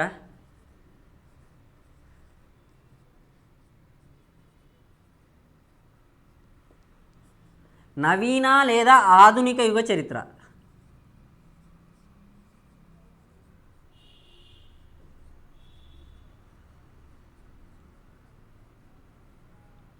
నవీన లేదా ఆధునిక యుగ చరిత్ర. సో మనకేంటి అమ్మ, ఈ చారిత్రక యుగాన్ని లభించినటువంటి ఆధారాల ఆధారంగా మనకు మళ్ళీ అగైన్ ఎన్ని యుగాలుగా విభజించడం జరిగింది, ఎన్ని రకాలుగా విభజించడం జరిగింది అంటే ప్రాచీన చరిత్ర, మధ్యయుగ చరిత్ర, నవీన లేదా ఆధునిక యుగ చరిత్రగా మనం విభజించుకోవడం జరిగింది. సో ఇవి మనకేంటిదమ్మా, ఆధారాల ఆధారంగా చరిత్రను ఈ విధంగా మనం విభజించుకోవడం జరిగింది. Okay,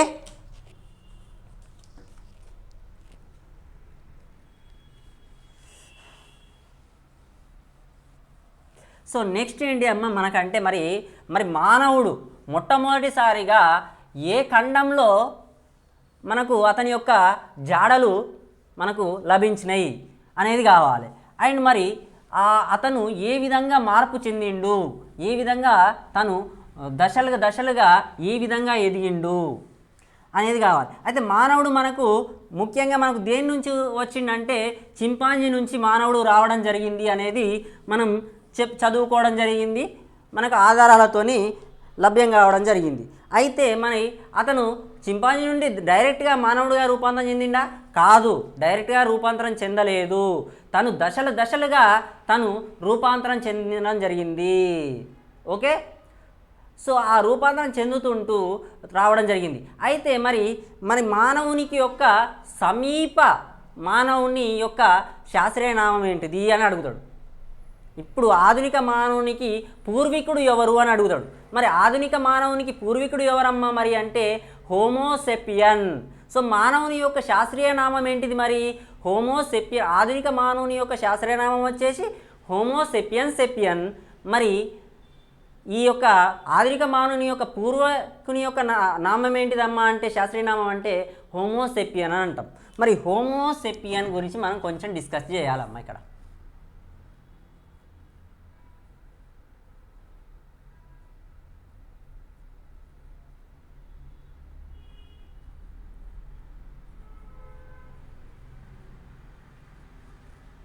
homo sapien.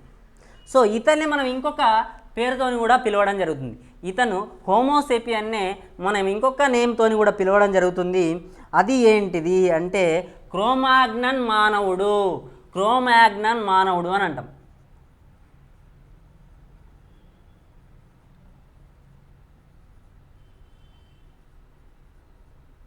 మరి క్రోమాగ్నన్ మానవుడు అని ఎందుకు పిలవడం జరుగుతుందంటే ఇతనికి సంబంధించినటువంటి శిలాజాలు ఫాజిల్స్ అంటే ఇతని యొక్క ఫాజిల్స్ మనకు క్రోమాగ్నన్ గుహలలో లభించడం జరిగింది. ఇతనికి సంబంధించినటువంటి ఫాజిల్స్ మనకి ఎక్కడ లభించడం జరిగిందంటే క్రోమాగ్నన్ గుహలలో లభించడం జరిగింది. కాబట్టి ఇతన్ని మనం ఏమంటున్నామంటే క్రోమాగ్నన్ మానవుడు అని అనడం జరుగుతుంది. ఓకే, సో ఇతను ఎవరికి సమీప పూర్వీకుడు అంటే ఆధునిక మానవుని సమీప పూర్వీకుడు. ఎవరు? ఈ క్రోమాగ్నన్ మానవుడు ఆధునిక మానవునికి సమీప పూర్వీకుడు. మరి ఇతను మొట్టమొదటిసారిగా మనకి ఎక్కడ ఆధారాలు లభించినాయి అంటే మనకు ఆఫ్రికా ఖండంలో ఇతని యొక్క ఆధారాలు లభించడం జరిగింది. మరి ఇండియాలో ఇక్కడ ఆఫ్రికా ఖండంలో మొట్టమొదటిగా మనకి ఇతని యొక్క ఆధారాలు లభించినాయి. మరి ఇండియాలో ఏ ప్రాంతంలో మనకు ఆధారాలు లభించినాయి అమ్మా అంటే మరి ఏ ప్రాంతంలో మనకు ఆధారాలు లభించినాయి?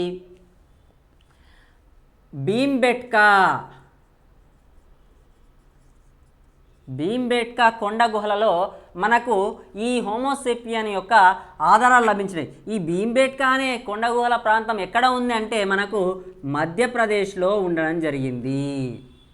సో ఈ భీంబేట్కా ప్రాంతంలో మనకు ఈ మొదటి మానవుని యొక్క సమీప పూర్వీకుని యొక్క ఆధారాలు లభించడం జరిగింది. హోమోసేపియన్ యొక్క ఆధారాలు అది భీంబేట్కాలో. అండ్ ఈ భీంబేట్కాలోనే మనకి ఇంకొకటి లభించడం జరిగింది, పంది యొక్క చిహ్నాలు, పంది యొక్క ఆనవాళ్ళు మనకు లభించడం జరిగింది. ఓకే, పంది యొక్క చిత్రాలు మనకు లభించడం జరిగింది. ఓకే, ఈ భీంబేట్కాలో ఇది ప్రీవియస్గా మీకు టెట్లో అడిగినటువంటి బిట్టు. ఈ పంది యొక్క చిత్రాలు ఎక్కడ మనకు ఏ గుహలలో లభ్యం కావడం జరిగింది అనేది అడగడం జరిగిందమ్మా. అది భీంబేట్కా. ఈ భీంబేట్కా ఉన్నటువంటి ప్రాంతం మధ్యప్రదేశ్లో ఉన్నదమ్మా. ఓకే, మరి మానవుడు మొట్టమొదటిసారిగా ఉపయోగించినటువంటి ఆయుధం ఏది అని అడుగుతాడు. మరి మానవుడు మొట్టమొదటిసారిగా ఉపయోగించినటువంటి ఆయుధం రాయి లేదా శిల. రాయి లేదా శిల లేదా స్టోన్. ఓకే, అండ్ నెక్స్ట్ మరి మానవుడు మొట్టమొదటిసారిగా ఉపయోగించినటువంటి లోహం ఏదమ్మా? మరి మానవుడు మొట్టమొదటిసారిగా ఉపయోగించినటువంటి లోహం వచ్చేసి మనకు రాగి లేదా కాపర్, రాగి. ఈ తర్వాత కాలంలో మానవుడు ఏం చేసిండు? రాగిని టిన్తోని అంటే తగరంతో కలపడం జరిగిందమ్మా. తగరంతో కలిపి మరి ఏం చేసిండు? తగరంతో రాగి ప్లస్ తగరం కలిస్తే మనకి ఏమవుతుందమ్మా? రాగి ప్లస్ తగరం కలిస్తే ఏం కలుస్తుంది? కంచు లేదా కాంస్యం అవుతుంది. కంచు లేదా కాంస్యం.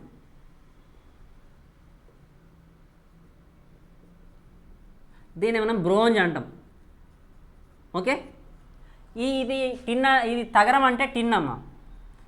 ఇది మనకు కాపర్ తెలుసు, రాగి అంటే కాపర్. మరి ఈ కాపర్ అనేది మనకు 5000 BC 5000 BCలో నుంచి మనకు ఉపయోగించడం జరిగింది. మరి తర్వాత ఏం చేసిండు అంటే రాగి ప్లస్ జింక్ని ఉపయోగించడం జరిగింది. రాగి ప్లస్ జింక్ను ఉపయోగించి ఏం చేసిండమ్మా? బ్రాస్ని ఉపయోగించడం జరిగింది. ఓకే, బ్రాస్ అంటే మీకు తెలిసిందే ఏంటిదమ్మా? ఇత్తడి. తెలుగులో దీన్ని ఏమంటామమ్మా? ఇత్తడి. ఓకే, ఈ విధంగా ఉపయోగించడం జరిగింది. తర్వాత స్థానంలో మనకి ఏమైందమ్మా? ఐరన్ రావడం జరిగింది, అంటే ఇనుము రావడం జరిగింది ఇతని చేతిలోకి. ఆ తర్వాత ఇతను సివిలైజ్డ్గా రూపాంతరం చెంది మనకు ఈ రాజ్యాలు ఇవన్నీ కూడా మనకు సంభవించడం జరిగింది. ఓకే, మనం ఇప్పుడు ఏంటిదమ్మా? మానవుడు మొట్టమొదటిసారిగా ఏమి ఉపయోగించిండు, ఏ ఆయుధము ఉపయోగించడం చెప్పుకున్నాం? రాయి లేదా శిలను ఉపయోగించుకోవడం జరిగింది. రాయి లేదా శిలను ఉపయోగించి తనకు కావాల్సిన ఆహారాన్ని సంపాదించుకోవడం జరిగింది అనేది మనం చెప్పుకున్నాం. మరి ఈ యొక్క రాయి లేదా శిలను ఉపయోగించి గడిపినటువంటి మానవుడి చరిత్ర ఆధారంగా మనం ఏం చేసినామంటే మళ్ళీ మనం 3 యుగాలుగా మనం విభజించుకోవడం జరిగింది. ఇతను వాడినటువంటి పనిముట్లను ఆధారంగా మనం 3 యుగాలుగా విభజించుకోవడం జరిగింది. మరి అది ఏంటిది అనేది ఒకసారి చూద్దాం. ఓకే, ఈ యొక్క ప్రాచీన ఆదిమ మానవుడు ఉపయోగించినటువంటి మెటల్ అంటే ఈ మెటల్ కానీ అతను ఉపయోగించినటువంటి ఆయుధాల ఆధారంగా మళ్ళీ మనం యుగ విభజన అనేది చేసుకోవడం జరిగింది. అది ఏంటిది మరి? అది ఏ విధంగా యుగ విభజన జరిగింది అనేది ఒకసారి చూద్దామమ్మ. ఇక్కడ చూడండి, రాతి పనిముట్ల ఆధారంగా ఈ మానవుని యొక్క యుగ విభజన జరిగింది. సో రాతి పనిముట్ల ఆధారంగా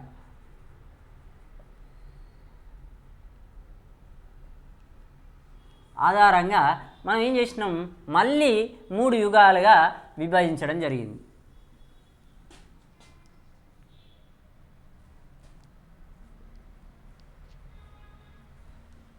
సో ఇక్కడ చూడండి అమ్మ, ఫస్ట్ ఏంటిది మరి, old stone age, middle stone age,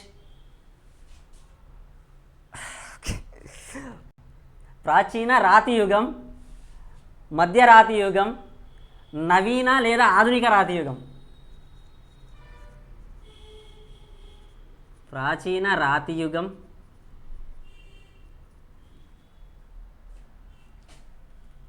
మధ్య రాతి యుగం,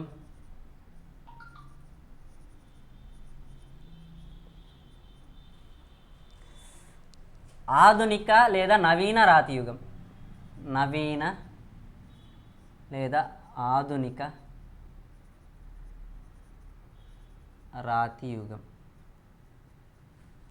అని విభజించడం జరిగింది. సో మరి ఈ ప్రాచీన రాతి యుగాన్ని ఏమంటాం ఇంగ్లీష్లో అంటే పాలియోలిథిక్ యుగం.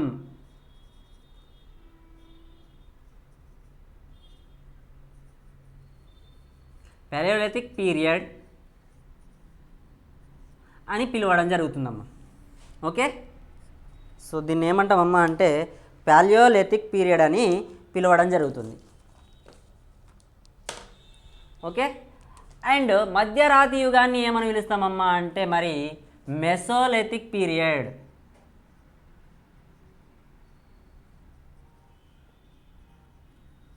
అండ్ నెక్స్ట్ నవీన లేదా ఆధునిక రాతి యుగాన్ని మనం ఏమని పిలుస్తాం అంటే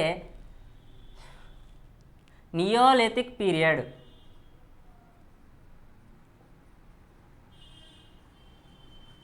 ఓకే, సో మరి పాలియోలిథిక్ అని అన్నాం. సో ఇది ఏ భాషా పదం అంటే మనకు గ్రీకు భాషా పదం అమ్మ. సో పాలియోలిథిక్ అంటే ఇక్కడ అర్థం ఏంటిదంటే పాలియోలిథిక్ ఇట్లా వేరు చేస్తే పాలియో అంటే ఓల్డ్ అని, లిథిక్ అంటే స్టోన్ అని అర్థం అమ్మ. సో ఓల్డ్ స్టోన్ ఏజ్ అని కూడా అనడం జరుగుతుంది. దీన్ని ప్రాచీన రాతి యుగాన్ని మనం ఏమంటామమ్మా ఓల్డ్ స్టోన్ ఏజ్ అని కూడా అనడం జరుగుతుంది. మరి అదేవిధంగా మధ్య రాతి యుగాన్ని ఏమంటాం, ఇది డివైడ్ చేయండి అమ్మ. ఇక్కడ మెసోలిథిక్ అనేది డివైడ్ చేస్తే ఇక్కడ లిథిక్ అంటే మనకు స్టోన్ అని అర్థం అమ్మ, అంటే రాయి అని అర్థం, అంటే శిల లేదా రాయి అని అర్థం. అంటే మెజో అంటే మనకు మిడిల్ అని, లిథిక్ అంటే స్టోన్ అని అర్థం అమ్మ. So middle stone age. Okay, so next వచ్చేసి నియోలిథిక్ పీరియడ్. సో నియోలిథిక్ అంటే నియో అంటే న్యూ అని, లిథిక్ అంటే స్టోన్ అని మనం ఇంతకుముందు డిస్కస్ చేసినాం. New stone age. సో మానవుడు ఉపయోగించినటువంటి రాతి పనిముట్ల ఆధారంగా మళ్ళీ యుగ విభజన చేస్తే మనకి ఎన్ని యుగాలుగా మార్పు చెందిందమ్మా? 3 యుగాలుగా మనం విభజన చెందడం జరిగింది. ఆ 3 యుగాలు ఏంటి అంటే ప్రాచీన రాతి యుగం, మధ్యరాతి యుగం, నవీన లేదా ఆధునిక రాతి యుగం. సో ఈ ప్రాచీన రాతి యుగాన్ని ఇంగ్లీష్లో మనం ఏమంటామంటే పాలియోలిథిక్ పీరియడ్, మధ్యరాతి యుగాన్ని మెసోలిథిక్ పీరియడ్, నవీన రాతి యుగాన్ని నియోలిథిక్ పీరియడ్ అని అనడం జరుగుతుంది. మరి మళ్ళీ దీన్ని మనం old stone age, middle stone age, new stone age అని కూడా పిలవడం జరుగుతుంది.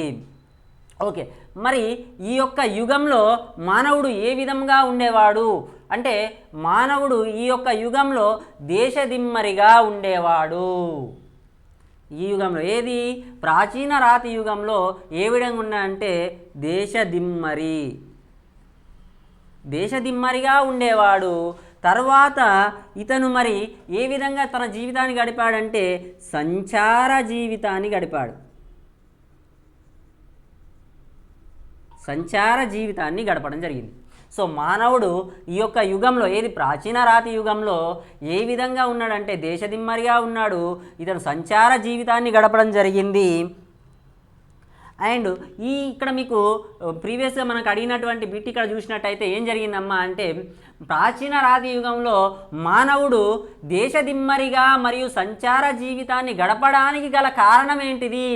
కింది వాటిలో దేని కారణంగా ప్రాచీన రాతి యుగానికి చెందినటువంటి మానవుడు తాను దేశదిమ్మరిగా మరియు సంచార జీవితాన్ని గడిపాడు అని అంటే ఈ దేనికోసం అంటే ఆహారము మరియు నీరు, దేనికోసం గడిపిండమ్మా అంటే ఈ విధంగా ఆహారము ప్లస్ నీరు కోసం. అంటే అప్పటికి అతనికి ఇంకా విచక్షణ అండ్ జ్ఞానం అనేది ఇంకా రాలేదు. జంతువులు ఏ విధంగానైతే సంచరించుకుంటూ ఉంటాయో ఈ కాలంలో మానవుడు కూడా ఆ విధంగానే ఉండడం జరిగింది. అండ్ ఇతను ఎక్కడ నివసించేవాడంటే కొండ గుహలలో. ఇతడు కొండ గుహలలో నివసించేవాడు. అండ్ ఇంకొకటి ఏంటంటే జంతు చర్మాలను, ఇతనేంటిదమ్మా జంతు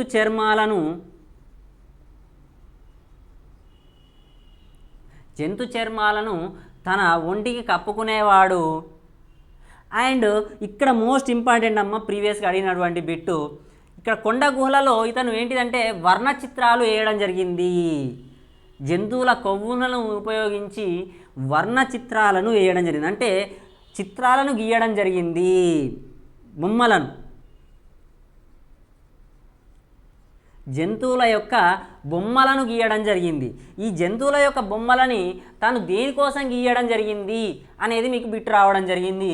అది దేనికోసం అంటే తన యొక్క అనుభవాలని ఈ యొక్క బొమ్మల రూపంగా, అంటే తను వేటాడిన జంతువులని లేదా తను చూసినటువంటి కొత్త జంతువుల యొక్క బొమ్మలని ఇతను కొండ గుహలలో వేయడం జరిగింది. ఏంటిదమ్మా అతని యొక్క అనుభవాలను వేయడం జరిగింది. సో ఇక్కడ ఏంది, ఈ ప్రాచీన రాతి యుగంలో ఈ మానవుడు ఏ విధంగా ఉన్నాడు, అనాగరికుడుగా, ఇతనికి నాగరికత లేదు, అనాగరికుడుగా కూడా ఉండడం జరిగింది. ఓకే, సో ఇది మొత్తం కూడా మనకేంటిదమ్మా ప్రాచీన రాతి యుగంలో ఉన్నటువంటి లక్షణాలు, మానవుని యొక్క లక్షణాలు. మరి ఈ ప్రాచీన రాతి యుగం అనేది ఏ పీరియడ్లో, ఏ జియోలాజికల్ పీరియడ్లో జరిగింది అనేది క్వశ్చన్ ఉంటుందమ్మా. ఏ జియోలాజికల్ పీరియడ్లో జరిగిందంటే హిమయుగం లేదా ప్లెస్టోసెన్ పీరియడ్ అని అంటాం. మరి మనం ప్రజెంట్ ఏ పీరియడ్లో ఉన్నాం? మనం ప్రజెంట్ ఏ పీరియడ్లో ఉన్నామంటే హోలోసెన్ పీరియడ్లో ఉన్నాం. ఓకేనా? సో ఇది హిమయుగంలో సంభవించింది ప్రాచీన రాతి యుగం అనేది.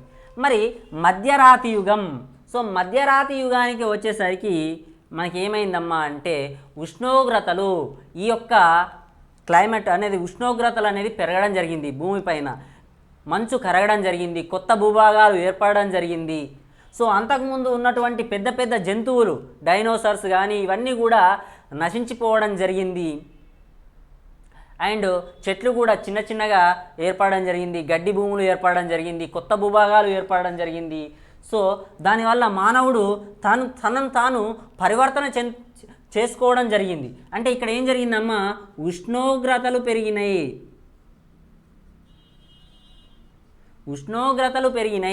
సో ఉష్ణోగ్రతలు పెరగడం వలన మానవుడికి ఏమైనా కొత్త భూభాగాలు ఏర్పడ్డాయి. అండ్ ఈ యొక్క తృణధాన్యాలు అనేది లభించడం జరిగింది. ఆ జంతువులను చూసి, ఆ తృణధాన్యాలు తింటున్నటువంటి జంతువులను చూసి తను కూడా తినడం నేర్చుకున్నాడు.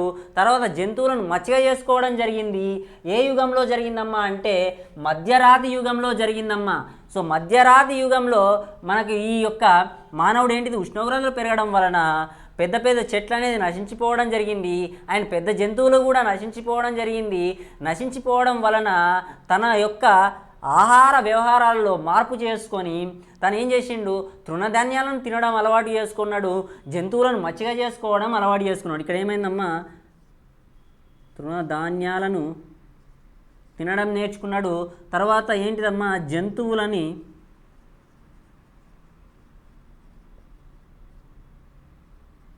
మచ్చిక చేసుకోవడం జరిగింది. ఇక్కడ మీకు క్వశ్చన్ అడుగుతాడు, జంతువులను ఏ యుగంలో మానవుడు మచ్చిక చేసుకోవడం జరిగింది అంటే మధ్యరాతి యుగంలో మచ్చిక చేసుకోవడం జరిగింది. మరి మానవుడు మొట్టమొదటిసారిగా మచ్చిక చేసుకున్నటువంటి జంతువు ఎవరు అంటే మరి కుక్క అమ్మ, డాగ్. మానవుడు మొట్టమొదటిసారిగా జంతువులను మచ్చిక చేసుకున్న జంతువు ఏదంటే కుక్క. ఈ కుక్కను దేనికోసం అంటే తన యొక్క వేట కోసం మచ్చిక చేసుకోవడం జరిగింది. ఓకే, అండ్ ఈ యుగం చివరి కాలంలో మానవుడు ఏం చేసిందంటే ఒక గ్రేట్ ఇన్వెన్షన్ అనేది చేసుకోవడం జరిగింది. రాయిని రాపిడి చేస్తే నిప్పు పుట్టడం జరిగింది. దాన్ని నిప్పు కనుక్కోవడం మనకు జరిగింది.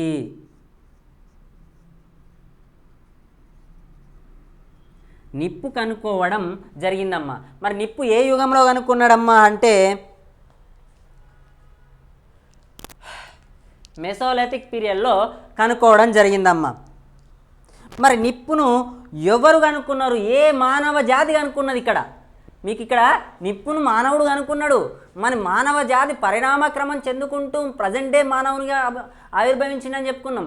మరి ఈ నిప్పును కనుక్కున్నటువంటి మానవ జాతి ఒకటి ఉంది, అక్కడ గుర్తుపెట్టుకోండి అమ్మా, సినాంథ్రోపస్. ఈ నిప్పును కనుక్కున్నటువంటి మానవ జాతి సినాంథ్రోపస్.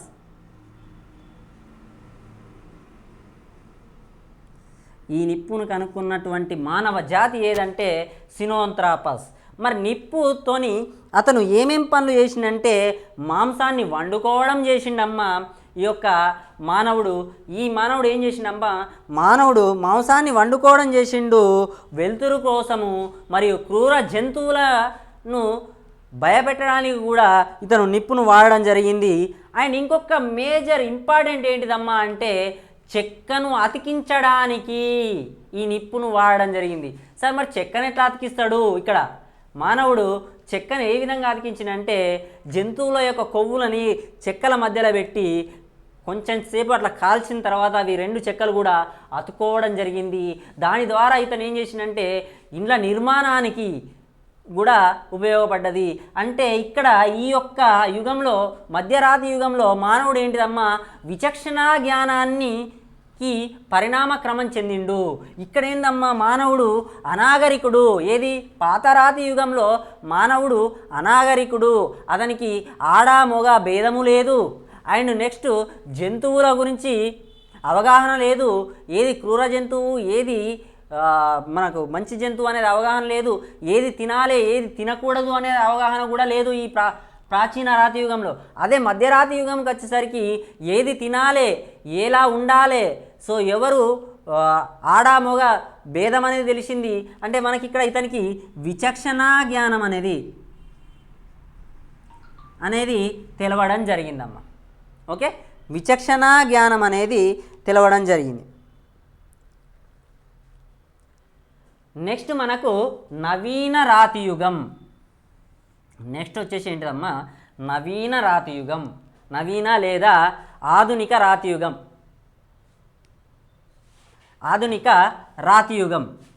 ఈ నవీన లేదా ఆధునిక రాతి యుగంలో మరి మానవుడు ఏ విధమైనటువంటి జీవితాన్ని గడిపిండు, మరి ఈ యుగంలో ఇతను ఏ విధంగా పరిణామ క్రమం చెందిండు అనే విషయాన్ని కనుక మనం ఇక్కడ చూసినట్టయితే మానవుడు ఈ యుగంలో ఒక మేజర్ ఇన్సిడెంట్ చేసుకున్నాడమ్మా. ఒకటి ఇన్వెంట్ చేసిండు. అది ఏంటిదంటే కుమ్మరి చక్రం.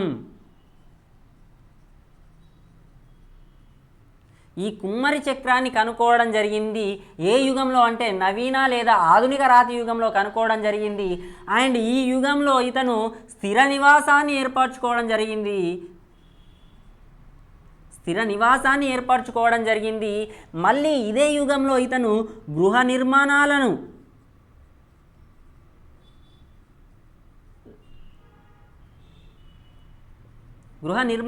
చేయడం జరిగింది. ఈ గృహ నిర్మాణాలలో ఇతను ఏమి యూజ్ చేసిండంటే మట్టితోని, చెక్కతోని అండ్ గడ్డితోని తన యొక్క గృహ నిర్మాణాలను కట్టుకోవడం జరిగింది. అండ్ నెక్స్ట్ ఈ యుగంలో ఈ మానవుడు ఆధునిక యుగంలో మానవుడు ఈ కుమ్మరి చక్రాన్ని కనుక్కోవడం వలన తను శాస్త్ర సాంకేతికతలో చాలా అడ్వాన్స్ స్టేజ్కి వెళ్ళిపోవడం జరిగింది. ఆలోచన పరిజ్ఞానం అనేది పెరగడం జరిగింది. అండ్ నెక్స్ట్ ఈ కాలంలో ముఖ్య వృత్తి ఏది అని అడుగుతాడమ్మా. ఈ కాలంలోని మానవుల యొక్క ముఖ్య వృత్తి ఏది అని అంటాడు. సో ముఖ్య వృత్తి వచ్చేసి మిశ్రమ వ్యవసాయం. మరి భారతదేశంలో ఇప్పుడు చేస్తున్నటువంటి వ్యవసాయం ఏంటిది? ఇప్పుడు ప్రజెంట్ డే సో అది మిశ్రమ వ్యవసాయం అమ్మ. సో మరి ఈ మిశ్రమ వ్యవసాయం స్టార్ట్ చేసుకున్నటువంటి ఫస్ట్ ఎవరంటే నవీన లేదా ఆధునిక రాతి యుగంలో మిశ్రమ వ్యవసాయం చేయడం జరిగింది. సో ఈ మిశ్రమ వ్యవసాయం అంటే ఏం లేదమ్మా, ఇక్కడ ఏంటిది వ్యవసాయం ప్లస్ పశుపోషణ, ఇవి రెండు చేస్తేనే మనకేంటి అమ్మ మిశ్రమ వ్యవసాయం అని అనడం జరుగుతుంది. ఓకే, ఈ రెండు కూడా మనకు నవీన లేదా ఆధునిక యుగంలో మనకు తెలవడం జరుగుతుంది. సో ఇప్పటి వరకు మనం ఏం తెలుసుకున్నామమ్మా అంటే చరిత్ర అంటే ఏంటి తెలుసుకున్నాం, మరి చరిత్ర యొక్క యుగాలను ఏ విధంగా ఇచ్చేస్తారని తెలుసుకున్నాం. ఆ తర్వాత మరి తను పనిముట్ల ఆధారంగా ఏ విధంగా యుగాలను విభజించుకున్నాం, ఆ యుగ లక్షణాలు ఏ విధంగా ఉన్నాయి అనేటివి మనం తెలుసుకోవడం జరిగిందమ్మా, తెలుసుకోవడం జరిగింది. Okay, thank you.